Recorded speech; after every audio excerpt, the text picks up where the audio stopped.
అంతేకాదు పునరావృత నేరస్తుల మీద ఇక జాలి చూపించేది లేదు. ఇంకా వాళ్లకు మిగిలింది జీవిత ఖైదు మాత్రమే. కనీసం 50 లక్షల రూపాయల జరిమానా. ఒకసారి శిక్ష పడి బయటకు వచ్చి మళ్ళీ అదే పనిలో పడితే కోర్టు దయ చూపదు. ఇలాంటి వాళ్ళు సంస్థ పేరు మార్చి మళ్ళీ మొదలు పెడతారు. అందుకే చట్టంలో రిజిస్ట్రేషన్ రద్దు చేయడం, ప్రభుత్వ గ్రాంట్లు నిలిపివేయడం, ఆఫీసులు కూడా సీజ్ చేస్తారంట. ఒకవేళ ఇలాంటి పనుల కోసం వాళ్ళు ఏదైనా కాలేజీని కానీ ఇంకేమైనా గ్రౌండ్స్ని కానీ ఎంచుకున్నట్లయితే వాటిని కూడా సీజ్ చేసే అవకాశం ఉన్నదని చెప్తున్నారు. అయితే ఇక్కడ వ్యక్తిగత స్వేచ్ఛకు మాత్రం ఎటువంటి భంగం కలిగించడం లేదు. ఆ విషయం మీరు గమనించాలి. భారత రాజ్యాంగం ప్రకారం మేజర్ అయిన ప్రతి వ్యక్తి తనకిష్టం వచ్చిన మతం ఎంచుకునే హక్కు ఉన్నది. కానీ బలవంతంగానో, మోసం చేసో, డబ్బుతో ప్రలోభపెట్టో మతం మార్పిడి చేయాలని చూస్తే ఈ కొత్త చట్టం వాళ్ళకు ఉరిలా బిగుసుకుపోతుంది. అయితే ఇక్కడ ఇంకో విషయం ఉన్నది.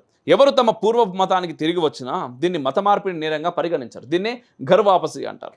ఒకరు హిందువుగా పుట్టి తర్వాత క్రైస్తవ మతంలోకి మారని అనుకోర్రి, తర్వాత మళ్ళీ హిందుత్వంలోకి వెళ్తే దీనికి శిక్ష ఉండదు.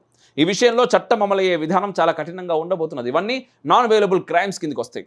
అంటే జామీన్ కూడా దొరకడం చాలా కష్టం అన్నట్టు. ఇవి కాగ్నిజబుల్ అఫెన్సెస్. పోలీసులు నేరుగా కేసు నమోదు చేసే రైట్స్ ఉంటుంది. ముఖ్యంగా నేరం నిరూపించుకోవాల్సింది నిందితుడే. అంటే నేను బలవంతం చేయలేదు అని అతనే రుజువులు చూపించాలి. అలా అన్ని ఎవిడెన్స్ చూపించి బయటపడడం అనేది అన్ని వేళ సాధ్యం కాదు. సో దొంగలు బయటికి పారిపోవడానికి ఛాన్స్ లేదన్నట్టు.